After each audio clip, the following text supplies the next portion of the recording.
hari amagambo atatu arimo avugwa. Irya mbere hari ugupfa, irya kabiri hakabaho guhambwa, irya gatatu hakabamo kuzuka. Ari nabyo bigize n'ubutumwa bwiza igihe cyose tubwiriza, bwo kubwiriza uwo murimo Yesu yakoze, ko yapfuye hanyuma akaba yarazutse, hanyuma kandi ugupfa kwe kukaba kwaratumye dupfa ku muntu wa kera waheneberezwaga n'ibyaha, kugira ngo tubeho turi umuntu mushya uragwa ubugingo bw'iteka.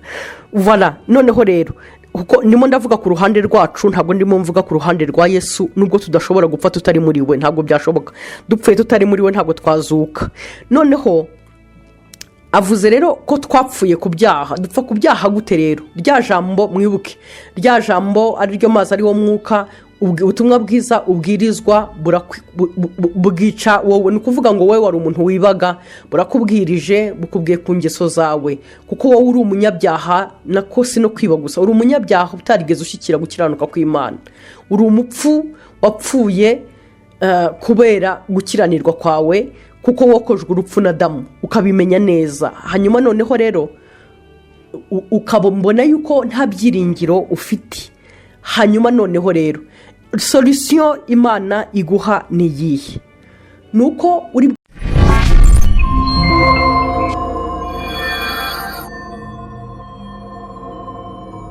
ndabasuhuje mu izina ry'Umwami wacu Yesu Kristo. Shima Imana iturinze twese, ikidushyiramo inzara n'inyota byo kugira ngo dushake ijambo ryayo. Bibiliya ivuga ko mu minsi y'imperuka abantu bazagira inzara n'inyota, ngo atari ibyo kurya n'ibyo kunywa by'umubiri, ahubwo bizaba ari ijambo ry'Imana. Ariko bo ngo icyo gihe bazarishaka ntibazaribona, bazirukanka barishake baribure. Ni nayo mpamvu umuhanuzi Nahumu ajya atubwira ngo twivomerera amazi ngo azaba ahagije mu gihe cyo kugotwa. Rero Imana ikangura imitima yacu uyu munsi kugira ngo dushobore gukurikira ijambo ry'Imana ihimbazwe. Iyo ngiye ikangura imitima yacu kuryumva, ni nayo nanone nyine izajya inaritwigisha kandi dusobanurira, kugira ngo ihaze inzara yacu, kuko yaravuze ngo hahirwa abafite inzara n'inyota, ngo abo nibo bazahazwa. Rero murakoze cyane. Ikiganiro ni cya kindi turimo, hanyuma uwo muri kumwe ni Ingabire Clemence. Hanyuma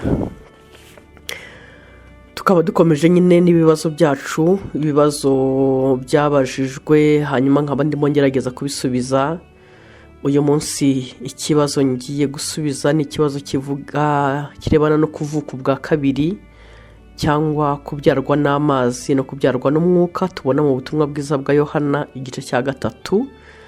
Nicyo ngicyo ngiye gusubiza uyu munsi.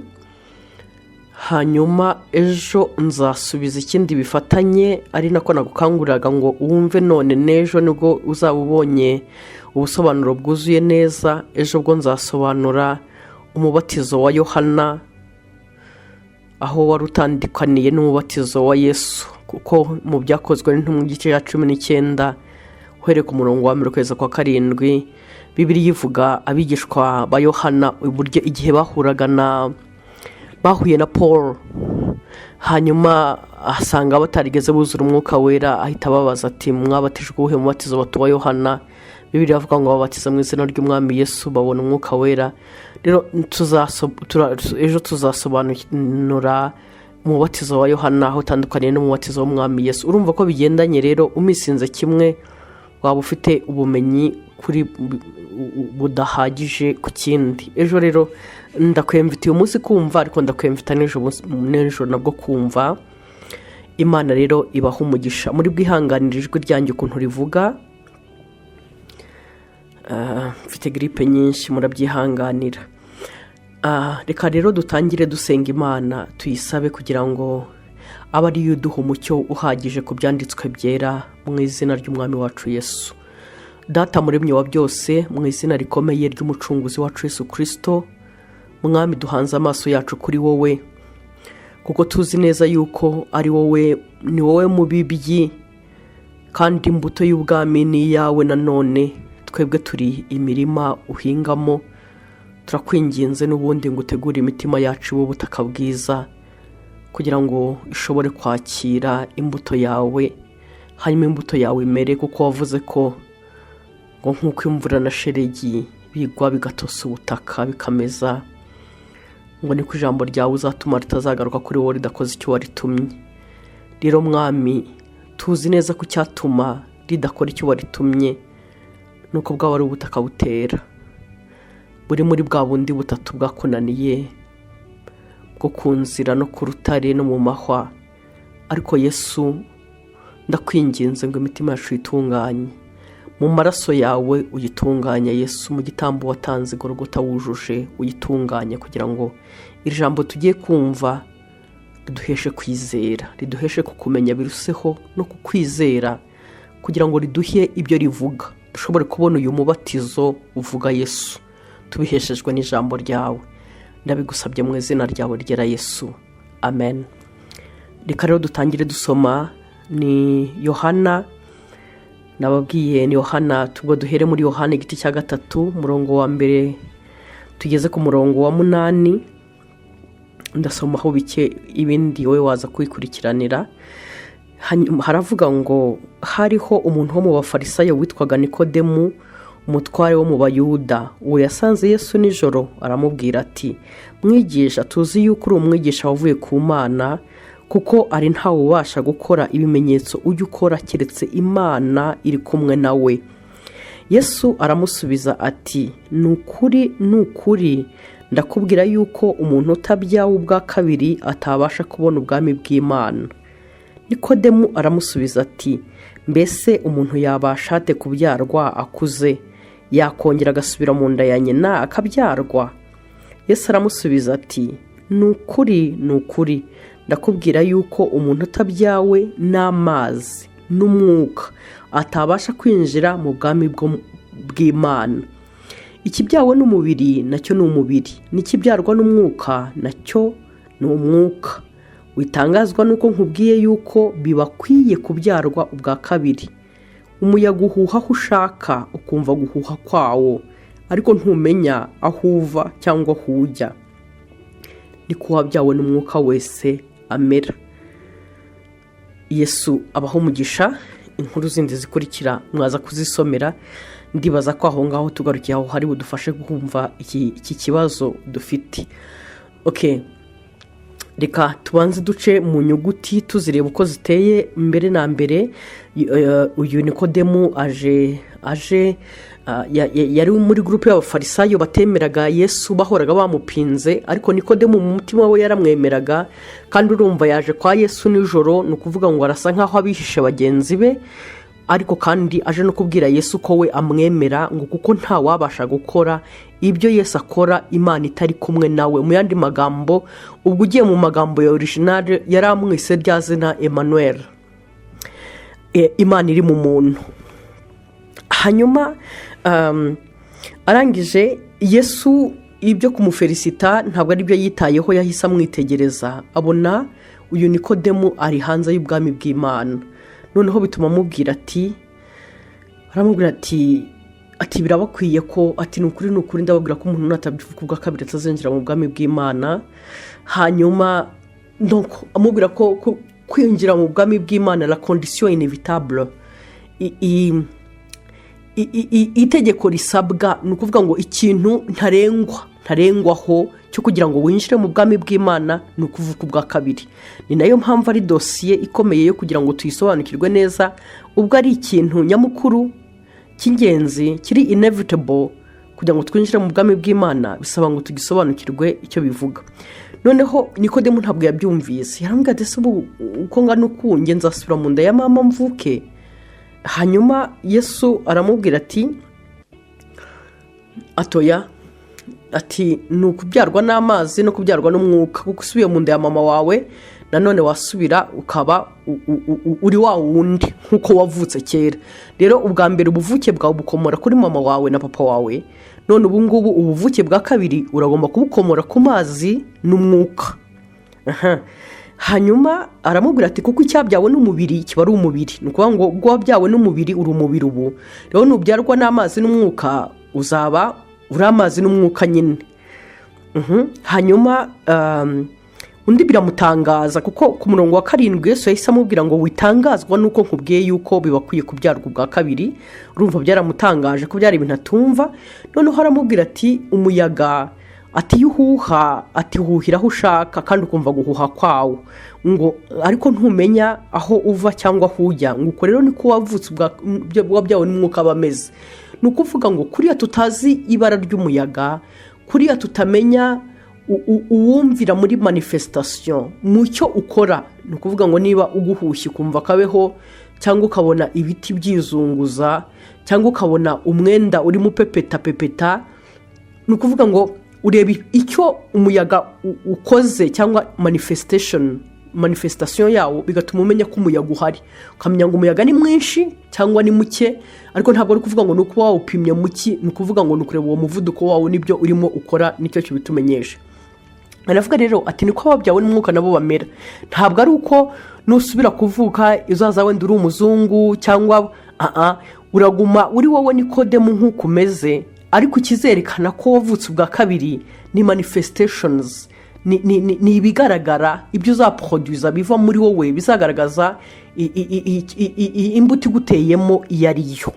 Okay, mu magambo make ni ibyo ngibyo yamubwiye. Hanyuma reka tugende noneho ijambo kurindi. Urabona yamubwiye ko ari ukubyarwa n'amazi no kubyarwa n'umwuka. Reka tubanze tugende turebe kubyarwa n'amazi buriya byaba bisobanura iki. Tubanze turebe amazi Bibiliya yavugaho iki muri Bibiliya, kuko urumva n'imvugo iziguye kubyarwa n'amazi no kubyarwa n'umwuka. Rero reka turebe muri iyo mvugo iziguye y'Imana icyo byaba bishaka kuvuga. Turahera ku byanditswe, reka duhere mu byanditswe byo mu Isezerano rya kera. Turebe nk'ubutumwa bwiza mu buhanuzi. Reka turebe ubuhanuzi kwanza, ubuhanuzi bwa Yeremiya igice cya 17 ku murongo waho wa 13 cyo Bibiliya havuga. Ndimo ndashaka guprova amazi nk'uko Bibiliya bivuga. Haravuga ngo ni Yeremiya igice cya 17 ku murongo wa 13 haravuga ngo Uwiteka byiringiro bya Isirayeli, abakwimura bose bazakorwa n'isoni, abanyimura bazandikirwa mu isi, kuko bimuye Uwiteka kandi ari we soko y'amazi y'ubugingo. Ni ukuvuga ngo bigaragaye hano ko Uwiteka ari we soko y'amazi y'ubugingo. Okay, kandi mujye mwibuka ko mba nashatse ibyanditswe bike paraporo y'ibihari muri Bibiliya. Ntabwo yose twayisoma ngo tuyirangize, dufata amaverse amwe kugira ngo dusapotinge, kugira ngo sapotinge ibyo mvuga. Urebye no muri Zakariya igice cya 14 umurongo wa 8 ndi usome n'umurongo w'9, naho haravuga gutya. Haravuga ngo kandi uwo munsi amazi y'ubugingo azava i Yerusalemu, amazi amwe azatembera mu nyanja y'Iburasirazuba, ayandi azatembera mu nyanja y'Iburengerazuba. Ubwo aho ngaho murimo murahumva dukurikije n'ibyanditswe bindi twize uburyo Imana yari imivuga amashyanga abiri yayo ifite ari Isirayeli n'amahanga.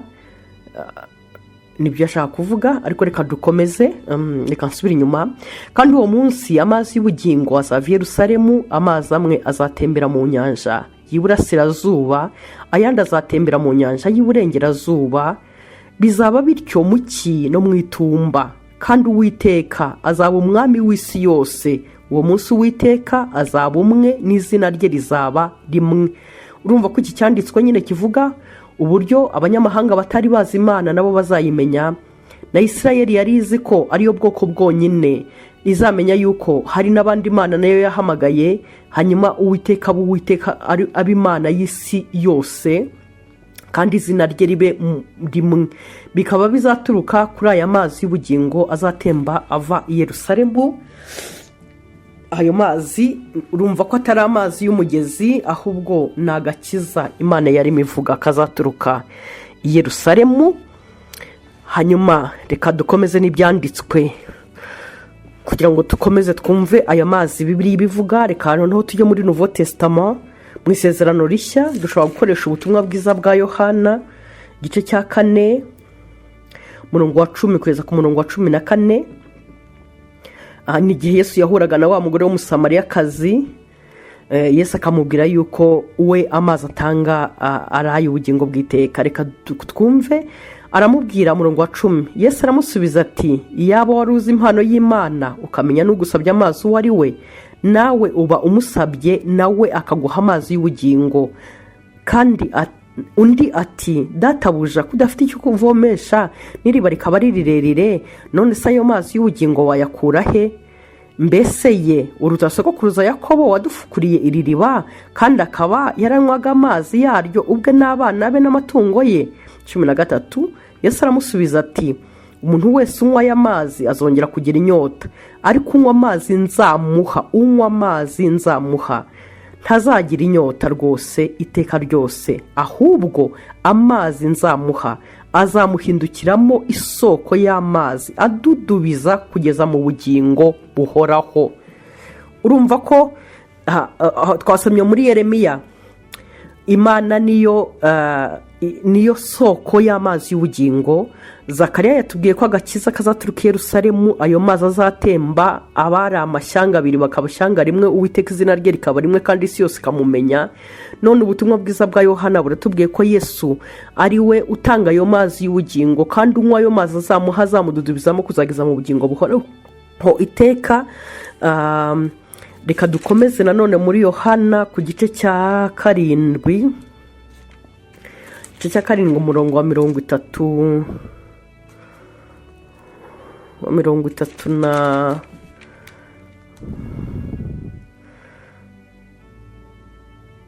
umurongo wa 38 haravuga ngo unyizera. Uwo ni Yesu wavugaga. Ni ukuvuga ngo duhere ku mirongo wa 37 haravuga ngo nuko ku munsi uheruka w'iyo minsi mikuru, ari wo munsi uruta iyindi, Yesu arahagarara avuga cyane ati, umuntu nagira inyota aza ahondi anywe.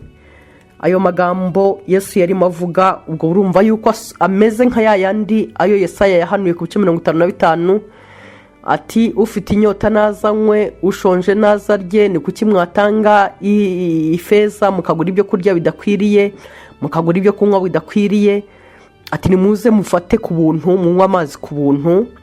Rero urumva ni yakotinze kugira ngo tumenye ko ibyo yavugaga mu by'ukuri ari we gitare cy'amazi y'ubugingo. Hanyuma aravuze rero ati, umuntu nagira inyota aza ahondi anywe. 38 unyizera imigezi y'amazi y'ubugingo izatemba iva mu nda ye, nk'uko ibyanditswe bivuga. Unyizera, kumwizera bizatuma rivers cyangwa le fleuve, ibi migezi minini nka za Nili itemba iva mu nda ye, imigezi y'amazi y'ubugingo. Urumva n'ubwo bugingo atanga nibuzagera no kuri abo bandi. Ibindi byanditswe twasoma bibiri, reka tubirebe mu byahishuwe nanabirangirizeho. Ndibaza ko kumva ko Bibiliya iyivuga amazi ari ukuvuga Yesu, ndatekereza ko twaba tumaze kubyumvaho gato nibura. 21 ibyahishuwe umurongo waho wa 6. Ni Yesu nanone wavugaga, yaravuze ngo kandi birarangiye, nige Alpha na Omega, itangiriro n'iherezo. Ufite inyota nzamuhera ubuntu kunywa ku isoko y'amazi y'ubugingo. Hanyuma nanone ku byahishuwe igice cya 22 umurongo waho wa 1 na wa 2 aravuga ngo anyereka uruzi rw'amazi y'ubugingo rubonerana nk'isarabwayi ruva ku ntebe y'Imana n'umwana w'intama, rutembera mu nzira nyabagendwa hagati. Hakurya no hakuno y'urwo ruzi hariho igiti cy'ubugingo cyera imbuto z'uburyo 12, cyera imbuto z'uburyo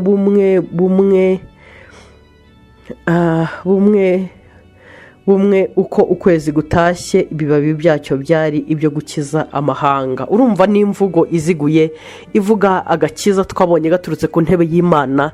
Ubwo gakiza kakaba gafite ubushobozi bwo kudukiza kudukiza byose mu mwuka no mu mubiri. Voilà, icyo nari ndimo mpuruva ni iki, ni ukugira ngo tumenye ngo Yesu arimo avuga hariya kubyarwa n'amazi, twe kubivuga byumva mu buryo bw'umubiri, ahubwo tumenye ko yarimo abivuga mu buryo bw'umwuka. Noneho rero ubwo kubyarwa n'amazi byaba bishaka gusobanura iki rero? Ni ukuvuga ngo ubwo Imana ariyo soko y'amazi y'ubugingo, Imana Yesu ariwe soko y'amazi y'ubugingo, ubwo ni ukuvuga ngo mu yandi magambo biroroshye, ni ukubyarwa n'Imana. C'est très simple, ni conclusion uko imeze. Ni ukuvuga ngo kuvuka kubyarwa n'amazi ni ukubyarwa n'Imana, nk'uko ubutumwa bwiza bwa Yohana bubitubwira ku gice cya mbere. Iyo usomye ku murongo waho wa 12, aravuga ngo icyakora abamwemeye bose, abemeye nde Yesu uwo nguwo, ngo icyakora abamwemeye bose bakizera izina rye, yabahaye ubushobozi bwo kuba abana b'Imana, kuko Imana ariyo soko y'amazi y'ubugingo. Urumva ko hariya yabivuze mu mvugo iziguye, aravuga ngo utabyawe n'amazi, ariko mu by'ukuri akaba yavuga ati mugomba kureka ubuvuke bwanyu bwo mu mubiri mwavutse, mukemera kuba abana b'Imana, mukabyarwa n'Imana. Nicyo ngicyo akaba yavuga. Hanyuma arakomeza ku murongo wa 13 akavuga ngo abo ngo ntibabyawe n'amaraso cyangwa n'ubushake bw'umubiri cyangwa n'ubushake bw'umugabo, ahubwo babyawe n'Imana. Mwibuka ko yamubwiye ati ikibyarwa n'umubiri ni umubiri, n'ikibyarwa n'umwuka nacyo ni umwuka. Rero kuvuga ngo wasubira mu nda ya mama wawe ukongera ukavuka, nanone waza uri umubiri, ati ntutangare ko nkubwiye ko ugomba kuvuka ubwa kabiri. Urumva ko birebana, ari kuvuga kubyarwa n'Imana. Okay, so ni ukuvuga ngo abangaba rero babyawe n'Imana nk'uko Imana yabigize. Bigenda bite rero uko kubyarwa n'Imana? Nuko bizeye ijambo, bizeye ijambo, ariwe ahangaha mu butumwa bwiza bwa Yohana ku gice cya mbere atubwira ngo mbere na mbere hariho jambo yahoranye n'Imana, jambo yari Imana, mu byaremwe byose nta kitararemwe nawe. Uwo nguwo jambo ariwe parole. Ni ukuvuga ngo niwe reka nze nk'ukohereza muri referanse. Iyo usomye nko mu butumwa bwiza bwa Yohana igice cya 5 umurongo wa 37, Yesu yabwiye abafarisayo ati mwirirwa murondora mu byanditswe scriptures, murondora mu byanditswe byera mushaka kubona ubugingo. Ati yamara ibyo byanditswe nige bivuga, ariko none mwanze kunyizera. Bisobanurwa ko bari bafite scriptures, bafite ibyanditswe byera, ariko ijambo ryo ntibarimo barihishurirwa. Ijambo ntibabonamo Yesu, kandi Yesu ari we jambo. Iyo bamenye ijambo bakabaye bizeye n'ibyo byanditswe bikabakiza, nk'uko uyu munsi byanditswe ari byo natwe birimo bidukiza. Rero ni ukuvuga ngo bizeye umwami Yesu nk'uko twamwizeye kubwo kubwirizwa ubwo butumwa bwiza, ari we jambo twabwiwe, ubwo butumwa bwiza bwa Yesu. Hanyuma wabwizera ugashobora kuba ubwo n'uruhande rumwe ukaba ubyawe n'Imana, cyangwa ubaye uwa Yesu ubwo azitangaho igitambo gikuraho ibyaha. Yesaya 53 azabona urubyaro rwinshi, ukababaye urubyaro rw'Imana, urubyaro rw'umwami Yesu, kubera yuko wamwizeye. Wamwijejwe n'iki? No guhishurirwa iri jambo. Ijambo atubwiriza ariyo hiringira indi mubwiriza ry'ubutumwa bwiza. Ubwo rero bikaba nanone bisobanura kubyarwa n'amazi. Okay, twihutishe kubyarwa n'umwuka. Noneho katurebe kubyarwa n'umwuka nabyo icyo Bibiliya ibivugaho. Reka nanone duhere mu butumwa bwiza bwa Yohana igice cya 6 umurongo wa 63 haravuga ngo umwuka ni utanga ubugingo, umubiri ntacyo umaze. Amagambo mbabwiye ni wo mwuka kandi ni wo bugingo. Amagambo mbabwiye ni wo mwuka kandi ni wo bugingo. Donc ni ukuvuga ngo Yesu Kristo amagambo ye atubwira ni wo mwuka kandi ni wo bugingo. Reka dusome n'undi murongo nubwo twari twanawusomye n'ubundi, ariko noneho ndongeraho indi side ntari nasomye. Mu butumwa bwiza bwa Yohana igice cya 7:38 ndageza no 39. Nari nasomye 38 yonyine. Aravuga ngo unyizera imigezi y'amazi y'ubugingo izatemba iva mu nda ye nk'uko ibyanditswe bivuga. Hanyuma yakomeza 39 akavuga ngo ibyo yabivuze yerekeje ku mwuka wera w'abamwizera bendaga guhabwa, ariko ubwo umwuka wera yarataraza kuko Yesu yaratarahabwa ubwiza bwe. urumva yuko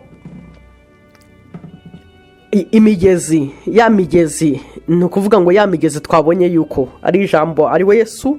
Juste nanone ni nayibaye nanone umwuka, nk'uko kiracyanditswe kindi tubibonye.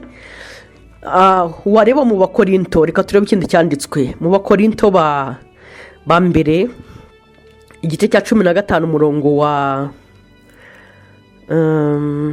Bakorinto ba mbere igice cya 15 umurongo wa 45 haravuga ngo uku niko byanditswe ngo umuntu wa mbere niwe ari we Adamu yabaye ubugingo buzima, naho Adamu wa nyuma yabaye umwuka utanga ubugingo.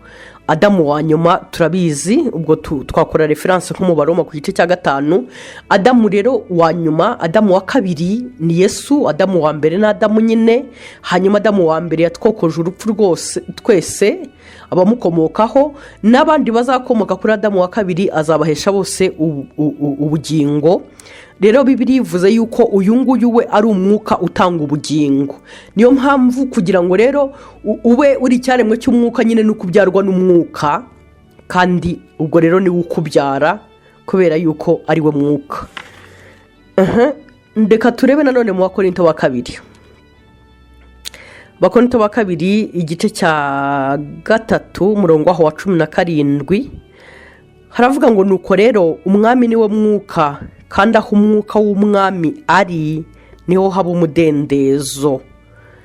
Iki gice yari yatangiye avuga ku birebana n'amategeko n'abantu bashimikiriye ku mategeko, uburyo bituma bazana inyegamo bakananirwa gusobanukirwa ubutumwa bwiza, bagahama mu byiringiro kandi ibyo biringira byarasohoye. Hanyuma rero avuga rero ko iyo inyegamo ikuweho abantu bakagira revelation ya Yesu Kristo aribwo bashobora kubona ubugingo. Niho hahariho ku murongo wa 17 yavuze rero ati nuko rero umwami niwe mwuka, kandi aho umwuka w'umwami ari niho haba umudendezo. Yesu rero ashimwe, tubonye ko ari Yesu niwe mwuka, ni nawe y'amazi, n'ubundi niwe jambo. Hanyuma sinzi hari undi murongo uba muri Yohana wa mbere igice cya 5 umurongo wa 8 havuga ngo ibihamya ni bitatu, ngo umwuka n'amazi n'amaraso, ngo kandi ibyo bitatu byose birahuje. Ni ukuvuga ngo Yesu niwe mwuka, niwe mazi, n'amaraso niwe toujours. Hanyuma kandi ibyo byose bikaba bihuje. Hanyuma rero ni ukuvuga ngo iyo tuvutse ubwa kabiri, mu yandi magambo nanone ni ukubyarwa na Yesu. Tubyarwa na Yesu gute? Reka dukoreshe irindi jambo dusobanura kuvuka ubwa kabiri uko bimeze. Reka dusome muri Petero wa mbere igice cya mbere umurongo wa ndahera kuri 22.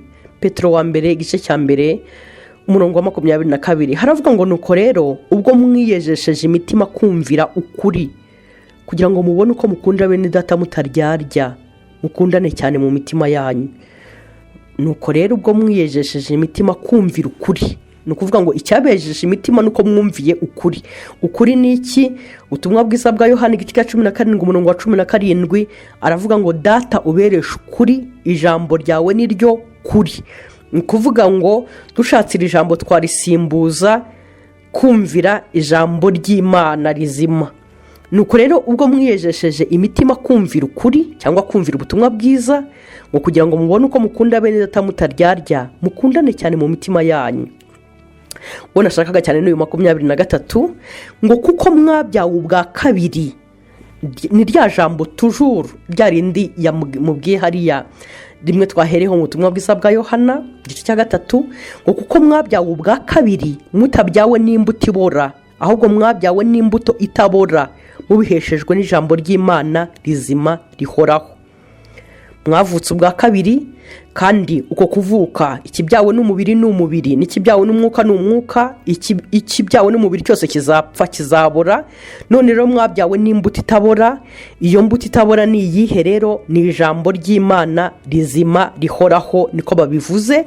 Hanyuma akotinga ubuhanuzi bwari bwarabivuze kera muri Yesaya ibice 40 umurongo wa 6 ukageza ku wa 8 ararikotinga risubiramo aribwira ngiye gusoma ngo bafite imibiri bose bahwanye n'ibyatsi. Ni ukuvuga ngo abantu b'abanyamubiri gusa bameze nk'ibyatsi, bameze nka pasiparamu n'ibindi byose, ubwiza bwabo bwose bumeze nk'uburabyo bw'ibyatsi, ngo ibyatsi biruma uburabyo bugahunguka. Ni ukuvuga ngo ubwiza bwabo n'ubw'ibihwayihwayi n'ubw'akanya gato ntabwo bizahoraho, ngo ariko ijambo ry'Uwiteka ryo rihoraho iteka. Kandi iri ni ryo jambo ry'ubutumwa bwiza mwabwirijwe, hanyuma mukabyarwa naryo. Mubyazwa ubutumwa bwiza, mubyajwe n'ijambo ry'Imana. Iryo jambo ry'Imana ariyo mazi, ariyo mwuka, mumaze kubyarwa naryo bituma muba ibyaremwe bishya, muba ibyaremwe bitari corruptible, bitabora, bitangirika nk'ubwatsi, ahubwo bizashobora kubaho iteka. Aho rero Bibiliya ivuga iti unyizera naho yaba yarapfuye azabaho, kuko urupfu rutashobora kumushobora, ikuzimu ntabwo hamuherana, kubera ko aba ari imbuto itabora, ni imbuto itangirika, ariyo yiyi ijambo ry'Imana ritubyara tukaba tubyawe ubwa kabiri. Hanyuma noneho rero reka turebe iyi processus, nibura refet conception yabyo yo nibura turayumvise twese ko turemeranya yuko dukurikije ibyanditswe byera ko amazi icyo ari cyo n'umwuka icyo ari cyo bisobanura ijambo ry'Imana byose, bikanasobanura Yesu, hanyuma bikaba kumwizera, bikaba ari byo bisobanura kubyarwa mu magambo make mvuze. Hanyuma noneho reka turebe processus yabyo rero uko bigenda. Processus yabyo nk'uko ubuvuke bundi uko bumera, nk'uko n'ubundi umwana avuka arerwa igihe cyose ari mu nda ya nyina, akaba ari mu mazi ibyo bita liquide amniotique. Ni ukuvuga ngo amazi aba ari mu nda ya nyina, umwana akayakuriramo, akaba ari yaboneramo ibimutunga byose. No mu buryo bw'Imana nabwo nuko yabigennye. Niyo mpamvu uko kubyarwa n'amazi yabyise batisimu, yabyise bateme cyangwa batisimu, bikomoka ku ijambo ry'Ikigiriki ryitwa baptizo bisobanura immersion. Ni ukuvuga ngo kwinika nk'uko wafata ikintu, ni ukuvuga ngo amazi niyo menshi, icyo kintu cyo ni gito kikinama ku buryo hose nta kantu na gamwe gasigara hejuru. Ntabwo ari aspersion, ahubwo ni immersion, nibyo bisobanura baptizo. Hanyuma ibyo ngibyo rero bikakorwa gute? Bibiliya nabyo irabivuga. Turebe mu Baroma igice cya 6 ndasoma umurongo wa 1 ngeze ku wa 11. Haravuga ngo nuko tuvuga iki? Tugume dukora ibyaha ngo ubuntu busage. Umurongo wa 2 ati ntibikabeho. Mbese twebwe abapfuye ku byaha twakomeza kuramira muri byo dute? Ntimuzi yuko twese ababatirijwe muri Yesu Kristo twabatirijwe no mu rupfu rwe? Nuko rero kubw'umubatizo twahambanywe nawe mu rupfu rwe, kugira ngo nk'uko Kristo yazuwe n'ubwiza bwa Data wa twese, aba ariko natwe tugendera mu bugingo bushya. Ubwo twateranirijwe nawe gusangira urupfu nk'urwe, niko tuzaba duteranijwe nawe gusangira kuzuka nk'ukwe. Kandi tumenye iki? Yuko umuntu wacu wa kera yabambanywe nawe, kugira ngo umubiri w'ibyaha ukurweho, twe kugumya kuba imbata z'ibyaha, kuko uwapfuye abatsindishirijwe ibyaha. Ariko niba twarapfanye na Kristo, twizera yuko tuzabanaho nawe, kuko tuzi yuko Kristo amaze kuzuka atagipfa, urupfu rukaba rutakimufiteho urutabi. Urwo rupfu yarupfuye rimwe risa kubw'ibyaha, ariko ubwo ariho kubw'Imana. Aba ariko namwe mwiyumvamo ko mwapfuye ku byaha, mukaba muriho ku Mana muri Yesu Kristo. Ni amagambo menshi, ariko reka mbanze mpere kuri kano kuri uyu murongo wa 4. Nuko rero kubw'umubatizo twapfanye, kubw'umubatizo twahambanywe nawe mu rupfu rwe kugira ngo nk'uko Kristo yazuwe n'ubwiza bwa data wa twese aba ariko natwe tugendera mu bugingo bushya. Ni ukuvuga ngo uhereye ku murongo wa 2 ati twebwe abapfuye ku byaha twakomeza kubiramuramo gute. Ni ukuvuga ngo hari amagambo uhereye ku murongo wa 2 niba ukageza ku murongo wa 4 hari amagambo 3 arimo avugwa. Irya mbere hari ugupfa, irya kabiri hakabaho guhambwa, irya gatatu hakabamo kuzuka, ari nabyo bigize n'ubutumwa bwiza igihe cyose tubwiriza bwo kubwiriza uwo murimo Yesu yakoze, ko yapfuye hanyuma akaba yarazutse, hanyuma kandi ugupfa kwe kukaba kwaratumye dupfa ku muntu wa kera waheneberezwaga n'ibyaha kugira ngo tubeho turi umuntu mushya uragwa ubugingo bw'iteka. Voilà, noneho rero kuko ndimo ndavuga ku ruhande rwacu, ntabwo ndimo mvuga ku ruhande rwa Yesu. Nubwo tudashobora gupfa tutari muri we, ntabwo byashoboka. Dupfuye tutari muri we ntabwo twazuka. Noneho avuze rero ko twapfuye ku byaha. Dupfa ku byaha gute rero? Rya jambo mwibuke, rya jambo ari ryo mazi ari wo mwuka, ubutumwa bwiza ubwirizwa bwica wowe. Ni ukuvuga ngo wowe wari umuntu wibaga, burakubwirije bukubwiye ku ngeso zawe, kuko wowe uri umunyabyaha. Nako si no kwiba gusa, uri umunyabyaha utarigeze ushyikira gukiranuka kw'Imana. Uri umupfu wapfuye kubera gukiranirwa kwawe, kuko wokojwe urupfu na Adamu ukabimenya neza. Hanyuma noneho rero ukabona yuko nta byiringiro ufite. Hanyuma noneho rero solution Imana iguha ni iyihe?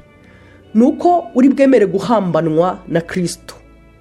Ari byo rero Bibiliya izakoresha muri symbol bikaba ari uguhambwa. Uko guhambwa rero kuri iyo umuntu ahambwa akaba ari ni nkayo immersion. Ni ukuvuga ngo kuri iyo umuntu ahambwa bagacukura bakamushyiramo, ntabwo basiga umutwe hejuru, ntibasiga ukuboko hejuru, barashyiraho bagatwikira bakanabetona. Ni uguhambwa nyine. Ni kuriya rero mu buryo bw'ikimenyetso tugira gutya tugahambwa mu mazi, mu mubatizo niko Bibiliya yavuze ngo kubwo umubatizo mwahambanywe nawe, ukahambwa. Hanyuma noneho warangiza wamara kukwinikwa mu mazi bakakukuramo nanone rero, bikaba rero nanone ari ikimenyetso kigaragaza kuzuka kugira ngo ubeho muri nouveauté de vie, mu buzima bushyashya bw'abazuki. Ari byo byibi rero Bibiliya yasobanuye ahangaha. Hano umwanditsi Paul yandikira itorero ry'Abaroma yabisobanuye ati kuko mwapfuye ku byaha, mwapfuye ku muntu wa kera kugira ngo mubeho ubuzima bushya. Ibyo ngibyo bikaba rero ari byo nka Paul ajya tubwira yisomye mu Bagalatiya ku gice cya 2:20 akavuga ati burya nahambanywe n'abambanywe na Kristo, njyewe narapfuye, ntabwo rero nkiriho, ubuzima ndiho ubu ngubu n'ubwa Kristo, kuko umuntu wanjye wa kera yarapfuye. Ubuzima ndiho nubwo kubaha umwami Yesu Kristo. Bintera yuko ibyari ndamuzanye bibona nk'igihombo kubwo kunguka Kristo, ndamuzindi z'abandi bose nkemera ko ziba igihombo kubwo kunguka Kristo. Hanyuma isi nkayibona nk'ibambye, ikambona nk'ubambye, kandi nkamara nasiganwa kugira ngo ndebe ko nasingira ibyo Kristo yansingiririye. Yesu hari ukundi kuntu ajya bisobanura. Iyo usomye muri Luka igice cy'9:23 iyo arimo asobanura ku birebana no kumukurikira, umusore yaramubwiye ngo ashaka kumukurikira wagiye hose. Yesu aramubwira ngo umuntu nashaka kunkurikira ngo yiyange ubwe, hanyuma yikorera umusaraba we iminsi yose ankurikire. Urumva kwiyanga ubwawe ni ukuvuga ngo ibyari indamu zawe biraba igihombo, ibyari ubushake bwawe bwite uremera kubihomba, aho niho kwiyanga. Hanyuma nurangiza gufata umusaraba wawe ugakurikira Yesu iminsi yose. Umusaraba ni iki? Reka mbisobanure mu buryo buri spirituel, nibyo biba ari iby'ukuri igihe cyose. Umusaraba ufite nicyo gisubizo cy'Imana. Imana yabonye ku cyaha, igisubizo Imana yabonye ku cyaha cyabaye ni umusaraba. Rero Imana ikubwiye ngo ufate umusaraba wawe yikurikira uko bukeye ko bwije, ni ukuvuga ngo ni ukugendera mu byo yo ishaka uko bukeye ko bwije, kuko ari bwo uzaba urimo ukurikira, uri mu gisubizo Imana yaguhaye kugira ngo ushobore kugendana nayo. Mu yandi magambo ni igisubizo Imana yatanze igitanga Yesu. Reka mbivuge mu buryo busa nk'ubusekeje, ukuntu busa nk'uburi alegorike ariko busa nk'ubusekeje. Ni ukuvuga ngo ni uko buri munsi usa nk'aho utwaye imisumari yo kubamba kamere yawe. Niko Bibiliya inavuga ngo abakristo Yesu ngo babambye kamere n'irari n'iruba ryabyo.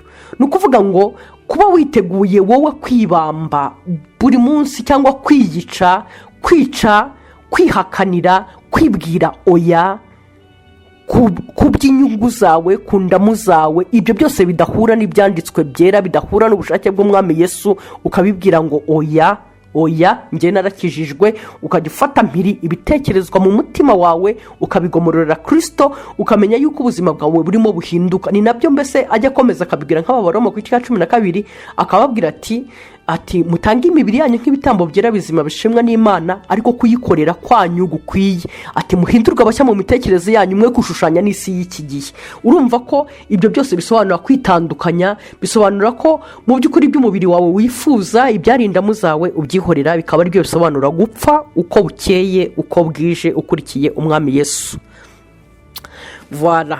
Hanyuma noneho rero tugende ubwo ndibaza ko mu mwuka byumvikanye icyo bisobanura kuvuka bwa kabiri. Hanyuma ariko mu buryo bw'ikimenyetso hari symboliquement, hari uburyo tujya tubikora, nabyo reka tubirebe. Tubanza twibuke yuko Yohana arimo abatiza, ntabwo yabatizaga mu mazi menshi. Twagize kuri Yorodani, ni amazi menshi muri cya kimenyetso yakoresheje Yohana, n'intumwa z'umwami Yesu Kristo zarabikoresheje. Iyo usomye nko ku gice cya 3 umurongo waho wa 20 reka umurongo wa 22 haravuga ngo hanyuma y'ibyo Yesu ajyana n'abigishwa be mu gihugu cy'Iyudaya, atinda nayo nabo abatiza abantu, ariko Yohana we yabatirizaga muri Ainoni bugufi bw'Isalimu, kuko aho hari amazi menshi. Abantu baraza bakabatizwa kuko Yohana yari atarashyirwa mu nzu y'imbohe. Voilà. Uko rero niko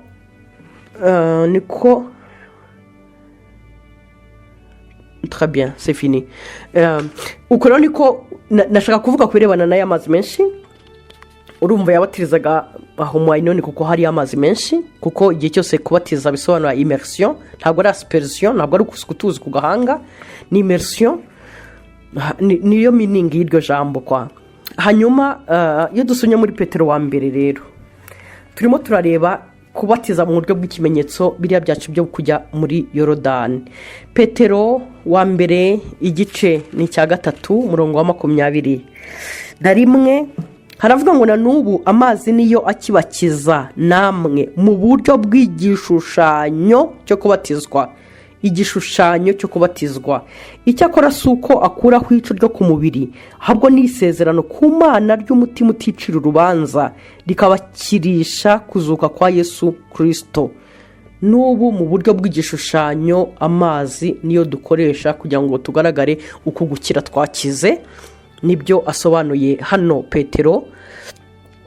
Ni ukuvuga ngo niyo mpamvu tubishushanya tumanutse mu mazi. Ni ukuvuga ngo ya mazi umuntu abwirijwe ubutumwa bwiza, hanyuma mu buryo bw'igishushanyo akamanuka mu mazi. Ni nko mu buryo bwo kwereka abandi bantu, ni nk'ubuhamya, guhamiriza abandi bantu bari aho ngaho ngo bamenye ngo yaragiye, bamenye ngo yarapfuye ndetse dore nguri yarahambwe. Hanyuma rero agiye kubaho ubuzima bw'umuzuke, ari icyaremwe gishya, atakiri wa wundi wa kera.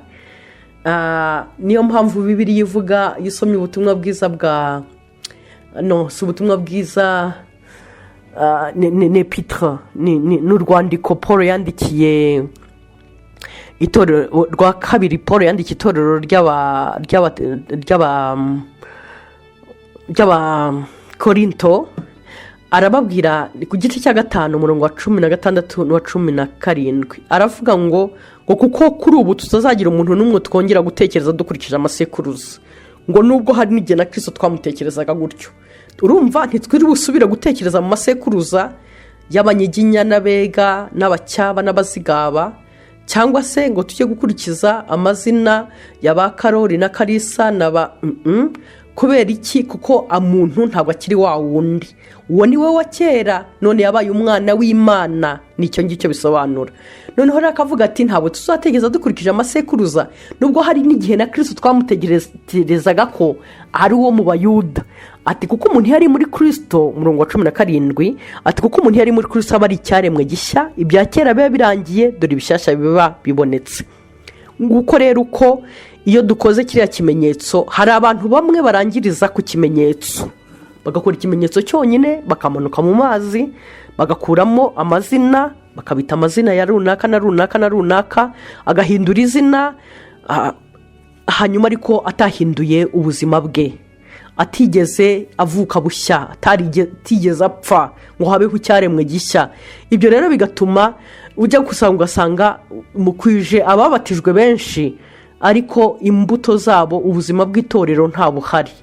Rero icyo twasomye nuko dufite ibintu byinshi tuba twariyongereyemo, birimo abantu bakazana abapare bajya kubabyara mu batizo, kandi nyamara ikikubyara n'amazi n'umwuka nibo bapare bawe.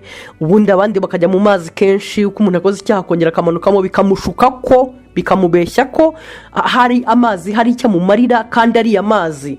Tujya muri pisine kenshi kujya koga, abapagani bahoramo buri munsi. Rero yaba ari amazi buzi yashoboraga koza umuntu se, ahubwo hari umuntu wasigarana icyaha? Murabyumva yuko biba ari ikimenyetso. Abandi bakazana utwo tuzi duke bagasukaho, nubwo ari n'ikimenyetso nacyo ariko kigomba gushushanywa nk'uko kiri, kugira ngo tube duhagaze mu byanditswe byera nk'uko bisabwa. Rero Imana ibaha umugisha. Kuvuka ubwa kabiri nicyo bisobanura, ni ukubyarwa n'amazi no kubyarwa n'umwuka, byose bikaba ari ukubyarwa n'umwami Yesu, bikaba ari ukuba icyaremwe gishyashya mu mwami Yesu. Ibya kera bikaba birangiye, bishya bikaba bije, bikaba bizanwa no kwizera umurimo Yesu yasohoreje Igorogota ku musaraba ku bwawe, hanyuma ugapfana nawe, ukazukana nawe, ukabaho ubuzima bushyashya bwo muri we. Yesu abaha umugisha. Rero tuzakomeza ejo. Yesu rero abaha umugisha. Reka dusoze dusenga. Mucunguzi mwiza w'ubugingo bwacu, mwami, nciye bugufi nkwinginga kugira ngo uduhe uku kuvuka ubwa kabiri, mwami, kugira ngo dushobore kuba ibyaremwe bishyashya muri wowe. Ibya kera bibe birangiye, kuko uwabyawe n'umubiri ni umubiri, n'icyabyawe n'umwuka ni umwuka, kandi icyabyawe n'umwuka nicyo gifite ubugingo. Dukeneye kubyarwa n'umwuka kugira ngo tubone ubugingo muri wowe. Bigusabye mu izina ryawe ryera Yesu Kristo. Amen. Amen. Amen. Amen. Amen.